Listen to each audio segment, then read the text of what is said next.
Welcome back to No Fall Weddings, part of the co-working universe. Please like, comment, and subscribe. Tonight we got the first round recap of the 12-team college football playoff. And overall, we had two good games, and we had two games that didn't need to happen. First, let's start off with Friday night's game, Alabama at Oklahoma, SEC versus SEC. So I don't know if that's a good thing or a bad thing that an SEC team automatically wins, but also automatically loses.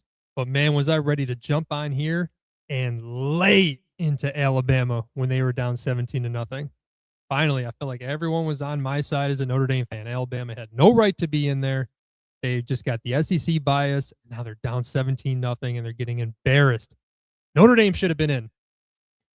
And then Oklahoma choked that game away. Three key plays that were vital for that comeback. 4th and 2. Alabama down 17 nothing.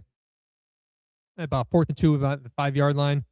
Oklahoma, if they get a stop, they get the ball back. I think it's over. And Alabama catches it.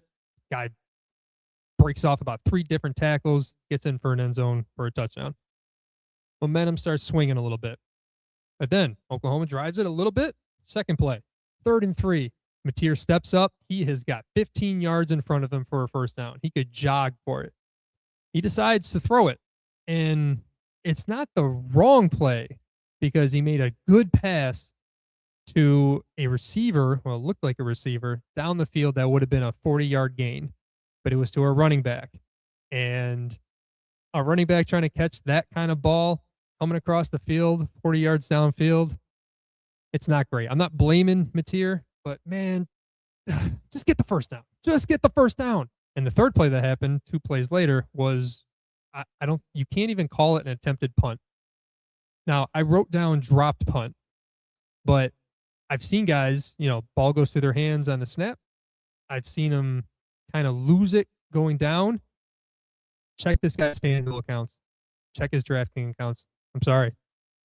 This is the world we live in. I have no idea. It's like he literally forgot how to punt. He put the ball down and his leg didn't go anywhere. Turnover. Bama goes down, kicks a field goal, pick 6 right before the half, and it's 17-17, and Oklahoma is screwed. One of the main reasons is Oklahoma's offense reared its ugly head yet again. All year, they've been relying on their defense, and it took a couple years for Venables to get his kind of defense at Oklahoma, and they've been really good this year. But Mateer, he's kind of like Manziel a little bit, where he can make a spectacular play, but he's so inconsistent. And in that second half, Bama's defensive line just started taking over. They were pressuring him every snap. What also doesn't help, speaking of special teams, is your Lou Groza, a winner at Oklahoma, missed 2 field goals. Easy ones, too. We're not talking no 50-yarders. And he made one of those. He missed the easy ones. And he missed the one that would have cut it to a 1-score game with about 4 minutes to go. It can't happen. Pressure got to him.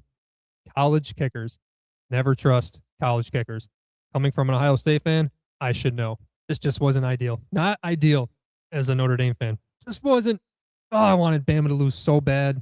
Again, it doesn't help us win. It doesn't help us get into the championship, but God, that would have felt nice.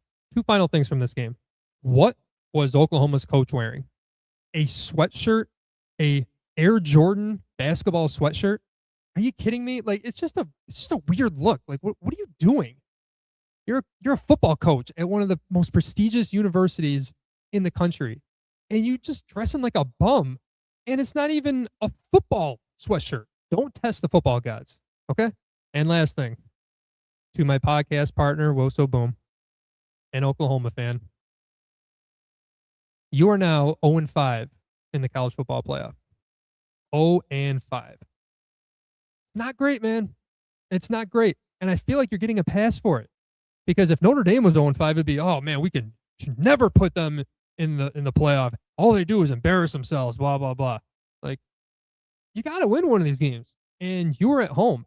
Last year, all 4 home teams won their games. So technically now you're the first team to lose their home game. Ouch. Speaking of home teams losing, let's go to the second game that happened at noon on Saturday. Miami at Texas A&M. Why was this game happening at noon instead of the 2 non-Power 5 teams playing? I I don't know. I guess they didn't want to go up against the NFL, but Miami and A&M was the best game of these 4 games. And to stick it at noon, it's not even, a Big Ten Fox noon game. It's just a noon game. And you got the 12th man, one of the best atmospheres in college football. You put it at noon. I'm pretty sure that's 11 a.m. their time. Like, come on, man. That had to be the 8 o'clock game. College football sometimes just can't get out of their own way. But with the winner of this game playing against Ohio State, I put on my scouting hat for this one. And what did I see? No hyperbole. The worst first half of football I have ever witnessed. These are the play drives for both teams in the first half: punt, punt, fumble, punt, punt, punt, blocked field goal, punt, punt, missed field goal, unsuccessful fake punt, missed field goal. 0-0 at half. Yes, I know it was windy, and that really affected the kicking. It probably affected the quarterbacks too a little bit, but come on. That was an atrocious watch. Carson Beck, the Miami quarterback, at one point was 6 for 8 for 9 yards. It's like you want me to be cocky as an Ohio State fan who gets to play one of these two teams. It's like you want me to, and I don't want to. I don't want to jump into that. I don't want to be cocky. I want to be, confident, but like in the right mindset. But watching that, ooh, Marcel Reed, the Texas A&M quarterback, has to be the most inaccurate top 10 quarterback I've ever watched. The amount of missed balls that he had to open wide receivers. And I'm not saying like, oh, it was off the fingertips.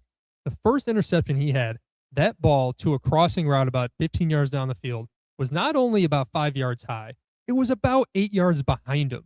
It's just a JV throw. Like, I don't understand how.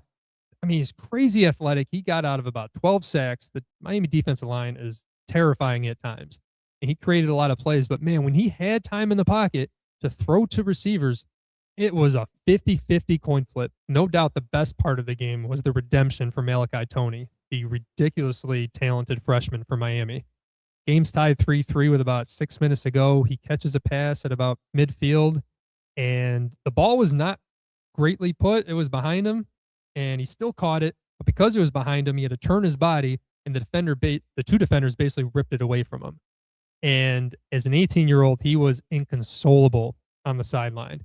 Like, they had half the team come up telling him, hey, man, you're fine. We need you.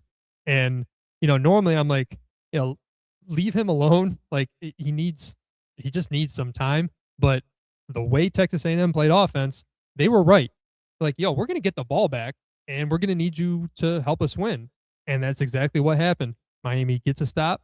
They drive the length of the field.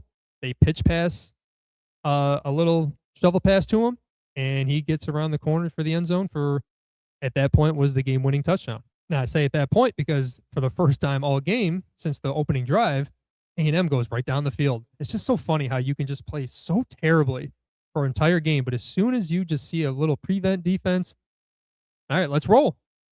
Chucking it 10 yards, 8 yards, 10 yards. Looks smooth, looks good. Till they get to the 5-yard line, and here comes Marcel Reed. My best friend is a Miami fan, and we're texting throughout that game. And I'm not even being a jackass. Like, I'm really just like telling them what I see, and of course we make some jokes here or there. But as soon as A&M got the ball back, I'm like, this is going to be the most obvious interception of all time, most obvious.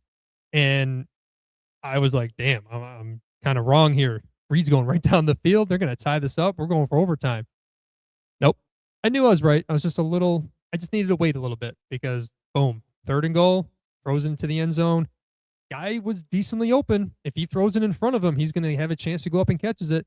Nope, throws it 4 yards behind him. Interception, game over. Another loss for the SEC. So I'll be honest, I didn't write down any notes for the next 2 games. Ole Miss, Toledo, and JMU, Oregon. What's there left to say other than why are those 2 teams in my goddamn 12-team college football playoff?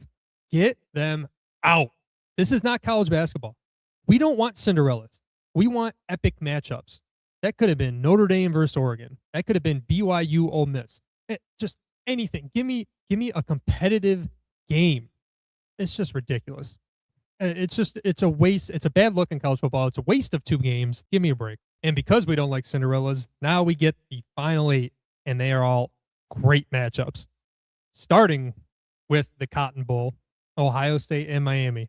God, I wish it was the Fiesta Bowl so we could have memories, good old memory lane of that 2002, 2003 Fiesta Bowl, where Miami fans are still complaining about that late call, which was a great call, by the way. As a fan of the Buckeyes and a fan of the Dan Le Batard show, who is out of Miami, God, I can't wait for this one. And again, my best friend, also a Miami fan. It's going to be good. I'm confident, obviously, because I know we are the more talented team. We got the more high profile players, but that Miami D line is no joke. And seeing what Indiana did to Julian Sain in the Big Ten championship game, not that they totally got after him, which they did. They sacked him 5 times, but they confused him. I'd say 3 of those 5 sacks were all secondary related because they confused him. They made him pull it down, didn't know where to go with it. Marcel Reed got out of a lot of sacks. Julian Sain's not going to be able to do that.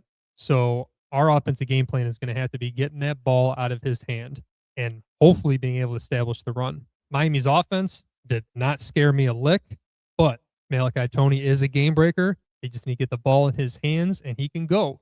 So we have got to be structurally sound against the run and wherever he is. Carson Beck will throw interceptions if you allow him to.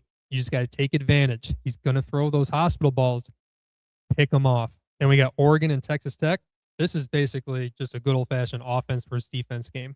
Get the high-flying Oregon Ducks going against that stout Texas Tech defense. That's going to be a great matchup.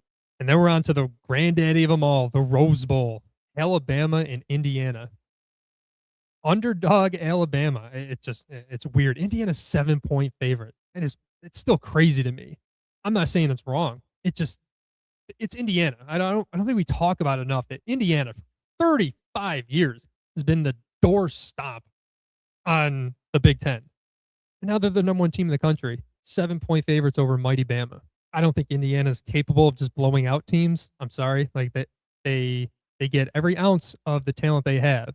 And I feel like Alabama on a roller coaster of how well their top end talent is playing. So even if Alabama doesn't play well, I don't think Indiana's going to blow them out or anything. So as long as Alabama comes to play a little bit, I think Indiana will be well coached.